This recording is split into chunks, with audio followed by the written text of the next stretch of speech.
अस्सलाम वालेकुम students, I hope कि आप सब लोग बिल्कुल खैरियत से होंगे। तो आज हम लोगों का केमिस्ट्री का टॉपिक है periodic arrangement and electronic configuration.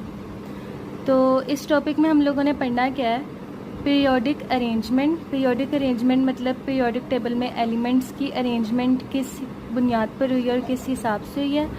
And electronic configuration मतलब कि एक एटम के अंदर हम लोगों ने इलेक्ट्रॉन की डिस्ट्रीब्यूशन के बारे में पढ़ना है कि जैसे कि हर एलिमेंट है पीरियोडिक टेबल के अंदर, और हम लोगों ने उस एलिमेंट के एटम की, उस एलिमेंट के अंदर जितने भी एलिमेंट्स हैं उस एटम की अंदर जो इलेक्ट्रॉन्स हैं, उस एटम के अंदर चाहे 2 इलेक्ट्रॉन्स हैं, चाहे 3 इलेक्ट्रॉन है, चाहे 5 है, चाहे 6 हैं, उनकी डिस्ट्रीब्यूशन के बारे में पढ़ना है। तो अब हम लोग यहाँ पर से रीडिंग स्टार्ट करते हैं और फिर बाद में अच्छी तरह से इस टॉपिक को समझते हैं। Understanding the periodic arrangement of elements in the periodic table offers valuable insight to their physical properties such as their physical state.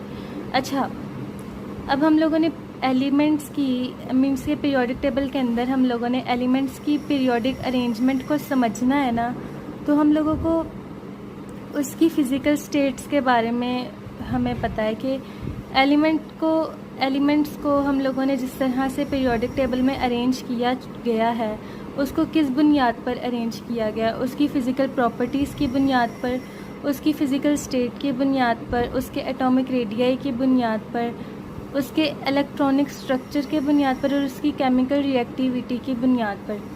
इन सारी चीज़ों को मद्देनज़र रखते हुए ना पीरियोडिक टेबल के अंदर हम लोगों ने एलिमेंट्स को अरेंज किया। तो अब हम लोगों ने आगे ये एग्ज़ाम्पल कुछ समझनी है, तो उससे पहले मैं आप लोगों को बता दूं कि इलेक्ट्रॉनिक कॉन्फ़िगरेशन क्या होती है और उसके लिए आप लोगों को एक फ़ॉर्मूला याद करना होगा।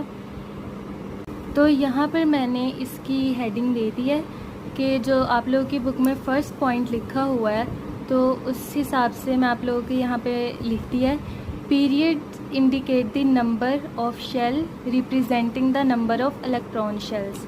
के जो पीरियड होते हैं ना, आप लोगों ने पीरियोडिक टेबल में आप लोगों को पता है कि जो पीरियड्स होते हैं उनमें हम लोग उसकी मदद से हम लोग एटम का नंबर ऑफ शेल मालूम कर सकते हैं और नंबर ऑफ इलेक्ट्रॉन शेल्स मालूम कर सकते हैं। मतलब कि जिस एटम में जितने वैलेंस शेल हैं और जितने शेल्स हैं एक एटम के अराउंड, तो उसको हम देख सकते हैं कि उस एटम के न्यूक्लियस के अराउंड कितने शेल्स हैं।